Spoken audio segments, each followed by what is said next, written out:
Hey, what's up there, metalheads? This is Vinny DiBianca from Vicious Circle out of New Jersey, and you're experiencing Poppitt's Corner. What's going on, everyone? Welcome to another episode of Poppitt's Corner. Excited as always to be doing these with my boy, Mr. Shannon Fry. Shannon, how you doing, man? I appreciate you coming on the show, hanging as always. I love doing these things with you as your fellow co-host. So, how you doing, man? Hell yeah, man. I'm doing great. It's been a great day. Hell to the yeah, man. I'm excited for today's episode, although I don't know exactly where it's going to branch off to, but fuck it. This is what we do anyways. So, if you're ready, I'd love to get started. I think today, what I'm thinking of this, and again, you probably have your own interpretation of this thing, but I'm going to ask the question here: when was the point when bands stopped supporting new bands? Meaning, like older bands stopped, bringing down the torch to the new bands to rise up and become the next. Yeah, I would have to say that was about 15 years ago. That the bigger bands just kind of stopped paying attention to the newer bands. You had your exceptions. But as a majority, I don't think many of them gave a shit anymore. Well, when did the fans stop caring? Most importantly, because that would be like interesting to, or do the fans care? I don't. That's a catch-22. Because It sometimes seems that they don't, but then there's other times when out of the blue it just seems like they do.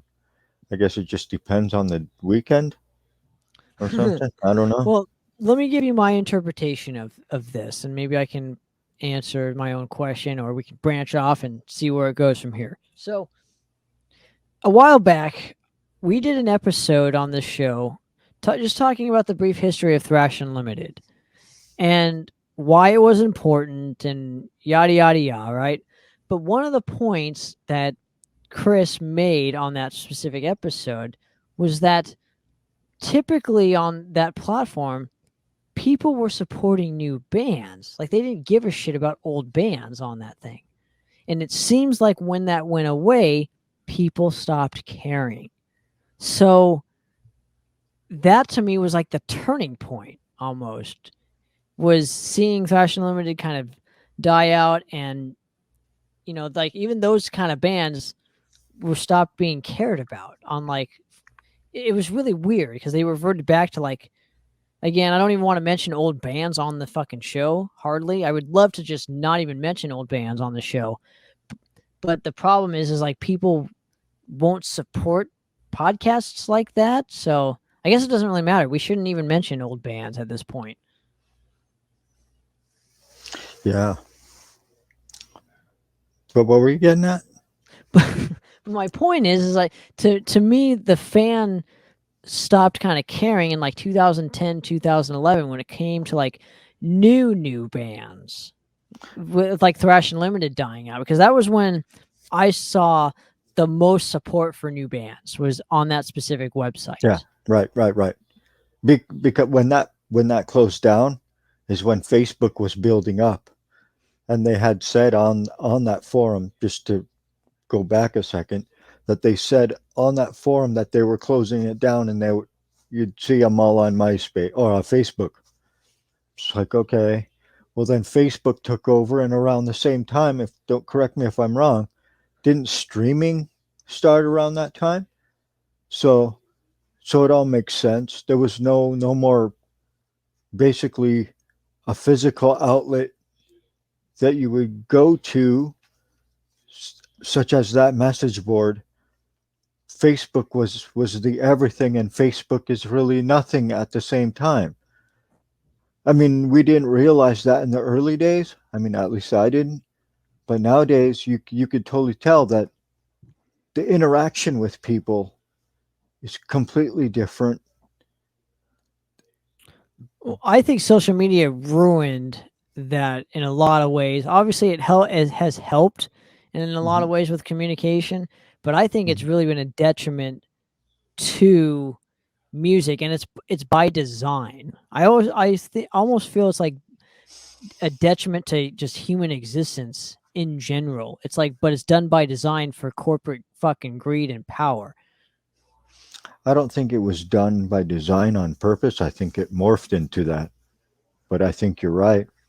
Yeah. Well, see, I think it's meant to be addicting. So I that's why I'm saying I think it's done by design. Yeah, that part, So yes. That part, yes. so Yeah. my point is like people stopped like having individuality because of it. So they just Mhm. revert back to like what was comfortable for them and the nostalgia thing. And so Mhm. it's just it feels like, and I could be completely wrong here, it just feels like the higher oligarchy elite don't want metal to thrive because it's a form of individuality. Like pop and rap, I really feel there's not a lot of substance for me there. Mhm. Like I don't get inspired by listening to rap and pop. I get inspired Mhm. by listening to like more rock oriented music and having an actual band play, Mhm. not some formulaic fucking bullshit that you Right. can just do on a computer. Mhm. Yeah, So totally I agree. think that it's all done by design, which is why you're not seeing like a lot of like new bands thriving like they were in the day. And I also feel and we'll get to the older bands not taking out newer bands, but I just wanted to at least touch on this point, whereas during the 2010, I want to say is to me that was the turning point for when fans ultimately switched to instead of supporting new bands mostly to reverting back to only supporting them sometimes. Mhm. Because like 70% of music that is consumed is like from the 70s and 80s. Mhm. Right? Very scary It is.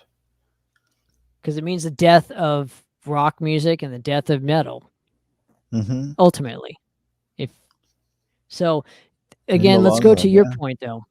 Let's go to your point though, man. So when you say old bands kind of taking out new bands and whatnot, you know, what are you kind of looking for in these older bands on their way out? I mean, dude, they got like some of these bands have maybe 5 years left, right?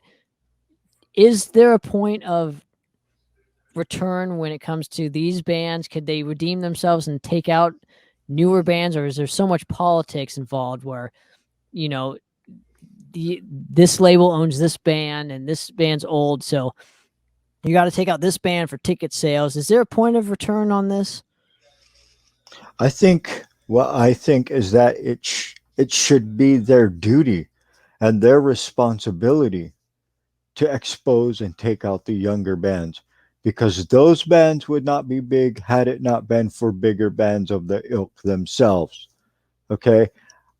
We don't want to talk about older bands, but I have to go back in this instance and kind of clarify something. If you remember in 1985, 1986, maybe early 1987, Ozzy Osbourne took out Metallica. Ozzy was super huge. Metallica were on their way up. The Master of Puppets era, all of a sudden, they're after that tour ended, they were playing arenas now. They're the ones headlining now. Okay? Who did they take out?